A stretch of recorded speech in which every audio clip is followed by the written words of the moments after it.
All right, so we got this is not the same Minnesota Timberwolves team from last year. So they came back with a different energy. Time of this recording, we are at 482, 18 subscribers away from 500. It's right there. I'm seeing it. I'm visioning it. It's like right in the sky. I'm jumping for the sky, but I'm missing it by like half an inch. If you're not subscribed, subscribe. If you are subscribed, I appreciate you. Comment some shit, like the video, all that good shit. Let's get into it. Subscribe. Like if you're new, subscribe now. Like, come on, bro. Don't try to be different and not subscribe. Like, why is my volume low? Like, come on, bro. I'm tweaking, bro. I'm not prepped. Let's go. And going to the finals for the first time in 13 seasons. Yep. Supporting.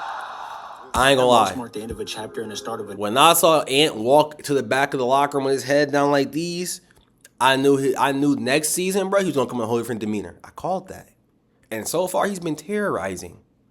I called that. How the fuck am I? One with the team fully embracing Anthony Edwards as their leader and star. Edwards has grown into an all-around force, ready to take the Timberwolves deep into the playoffs. But it's not just him; it's a revamped Minnesota squad with key additions like Julius Randle and Dante DiVincenzo, along with rising stars and defensive anchors. With the Wolves having a young phenom in Anthony Edwards, they're definitely in a great spot, as once you have a star to build around, it's all about grabbing the right pieces. Facts. In the 2024 season, Edwards showcased that he's more than just someone who can entertain us with his high-flying moves, as he's a high-volume scorer who can get mad creative. With his combination of size... If y'all haven't been paying attention, bro, this season, Anthony Edwards is throwing up a lot of three-pointers. And a lot of three-pointers are going in. So, like, he was already, like, a halfway okay, decent three-point shooter. Like, you couldn't leave him open. But he's been pulling these bitches contested with confidence. Nigga said in the interview he was watching Damian Lillard, and that's what made him shoot better. Anthony Edwards with a lethal three-point shot is scary. And skill, Can I he's tell one you? of the toughest players to guard, as you have to count for him scoring the ball from wherever on the floor, and you also don't want to get caught in midair with him, or else you might just end up on a poster. Facts. When you say the name Anthony Edwards, most people will think of his high energetic play style, but when we actually narrow down his skills, you'll notice that his elite driving skills is what jumpstarts his entire game. On all driving and cutting dunks and layups, Edwards converted 60% of his 439 field goal attempts. You're a 60% driver? That's good as fuck. If he's a 60%, what is Giannis? Giannis got to be like at least like an 84. If he is 60, he got to be like an 84. It's what takes up a major bulk of his game. We all know just how skilled of a slasher he is with all the ways he can get to the basket. And if you don't, well, check out my video over him. This ability of his to get downhill and put pressure on the defense does a ton of things for this team. As when he's constantly attacking the paint, it can force the defense to give up these and ones. With him now having a 40% three-point guard on the floor with him, it'll open up these looks for Edwards to sink the defense to then spread out for a three. Yeah. And for the most entertaining one, Dante's going to be guys so are balled in tough. on stopping penetration, well, Edwards can yank them back to get straight cash. Bro, peep that move. Y'all not peep. Like, look at this. Well, Oh, my. Between leg into a step back tray ball? Like, back to get it's looking scary. cash. It's looking scary.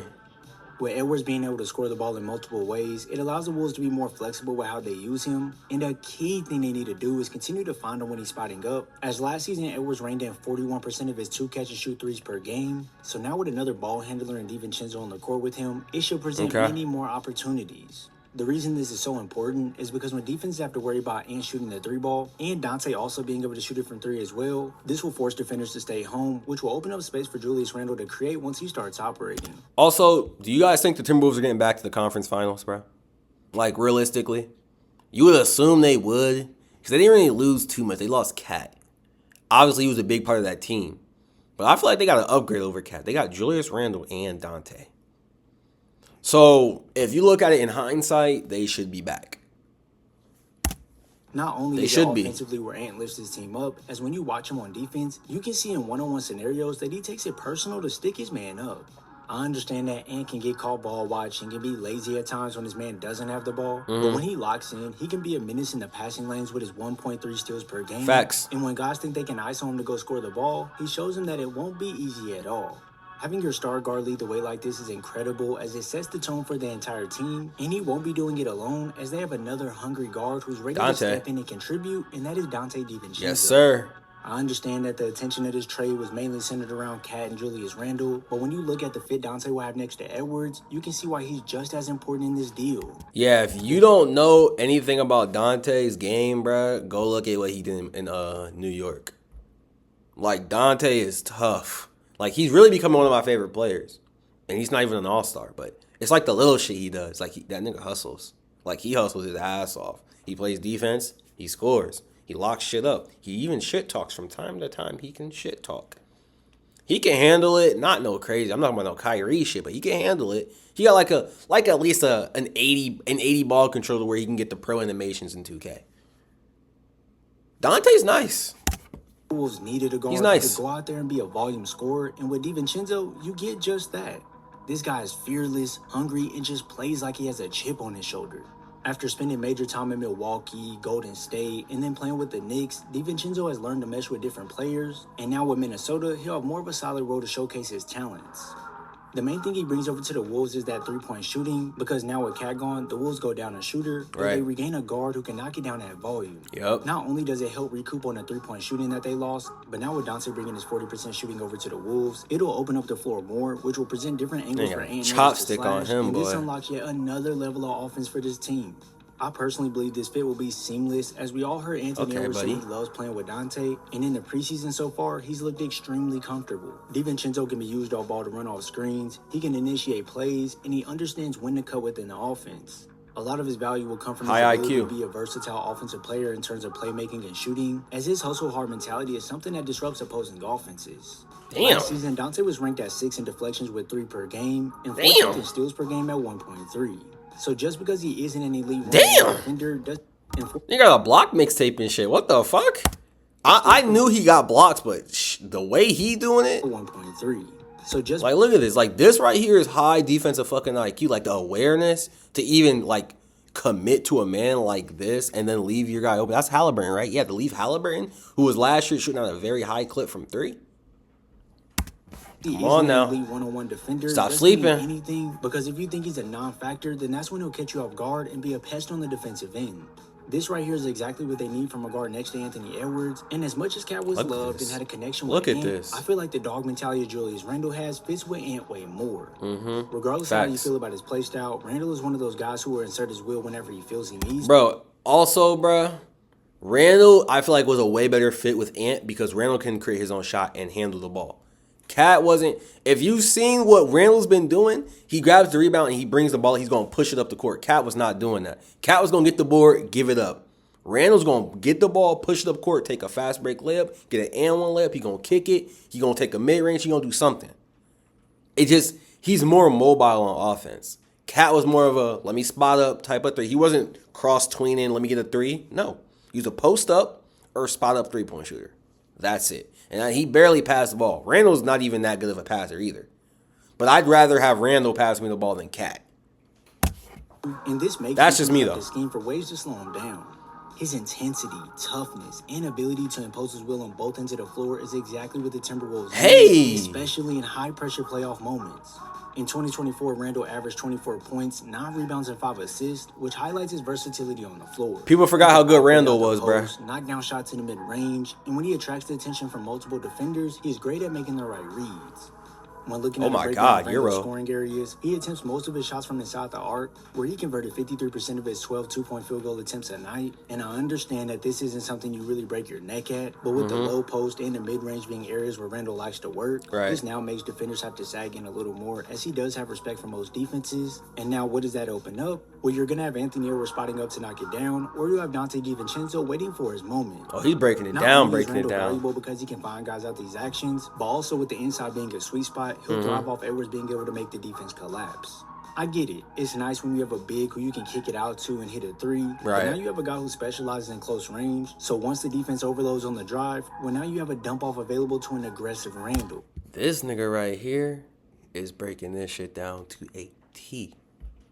Good shit. That aggressive playstyle of his is going to translate to even more second chances, as Randall averaged 2.2 offensive rebounds per game. And although he isn't some elite shot blocker or anything, he has a strong big body and grit that will be key to him guarding bigs down low. Now, he won't be a guy that they start to run their defense around or anything, but when you pair his aggression next to Rudy Gobert, who anchors his defense, it certainly gets tough down low. And then when you add in... All right, I don't know why I just cut out, but we're back. I don't know what happened. being able to make the defense collapse. Don't know what happened. I get it. It's nice when you have a big who you can kick it out to. I don't know where we were. But now you have a guy who specializes in close range. So once the defense overloads on the drive, well, now you have a dump off available to an aggressive Randall. That aggressive... There we are. We was here. Now, he won't be a guy that they start to run their defense around or anything, but when you pair his aggression next to Rudy Gobert, who anchors his defense... I think my fucking battery died. That's what it was. And then when you add in Edwards and DiVincenzo flying around the perimeter and passing lanes, it makes the playing field even more hectic. But hey, say you do want a player who you can stick on guys and make sure you get a stop, well, that's where you bring in Jaden McDaniels. This guy right here really put everyone on notice. Swiss Army knife build. Skill set, as it doesn't matter who you ask him to guard, he's going to make it hard for them to go score the ball. His 6'10" height and near 7-foot wingspan completely hounds offensive players as they try to navigate to their spots. And when you look at his defended field goal percentage on all shots less than 10 feet, McDaniels is making guys convert 10% less than their average at 50%, opposed to... He got numbers for days, huh? When you look at certain numbers such as steals and blocks, they may not be groundbreaking numbers for McDaniels, but if you were to tune into the game, you would see that a lot of his impact doesn't even pop up in the numbers. His ability to lock up a guard to then immediately switch onto a forward and do the same thing is priceless, as this gives the Wolves extreme... He's like the Draymond Green. ...they can use. When you look at the pieces they have, it looks like they will be able to fly around and cause havoc defensively. And although McDaniels is mainly known for his defense, in this past year's... Rudy Gobert, what you doing no-look passes? I know that shit cost you like 50K VC to get that bitch. I know you're not allowed to get that. That shit cost you like 50K VC. This past year's playoffs, Jaden shot 42% from deep on 3 attempts per game, and he showcased some flashes of being able to put the ball on the deck to go score. With the Wolves grabbing another scorer in Dante DiVincenzo, it releases some pressure on McDaniels having to step up offensively, so now he can be even more impactful defensively. His defense is truly suffocating for all defenses, and for something I want us to all talk about, instead of me going deep into it, is Rudy Gobert's defense. Okay. How do you all feel about him as a defender? And do you agree with the slander he gets or not? I'll answer in the comments below when we talk about it, but one thing I will say is that... Hold on. Let me just save it for the comment section. Regardless how you feel about Rudy Gobert, there's one thing you can't deny, and that is the emergence of Naz Reid, aka Big Jelly. Reid is just coming off a season where he won 6 Man of the Year, and to see how impactful he was for this team last season was amazing. His improved ability to contribute on both ends. I can't wait for him to be able to start. Major advantage, as he can That's going to be nice. 41% shooting from deep. He can put it on the deck to get inside with his 54% conversion rate on all driving layups and dunks. And then on the defensive end, he's quick enough to stay with guys a little smaller than him, but then he also has the length to guard bigger guys than him. There's many ways you can use a big like this, such as picking pops, picking rolls, or as a spot-up option. Naz truly isn't your average big man, as he's a key part of Minnesota's success. Some players that I want us all to talk about is Rob Dillingham, Nickeil Alexander, Terrence Shannon Jr., of course Mike Conley, and last but not least, the impact of Rudy Gobert defensively. If you enjoyed this video, make sure you guys like, comment, subscribe to the end of the video. Sorry about the cutout. I don't know what fucking happened. My camera died. Tragic. Subscribe. We're out of here.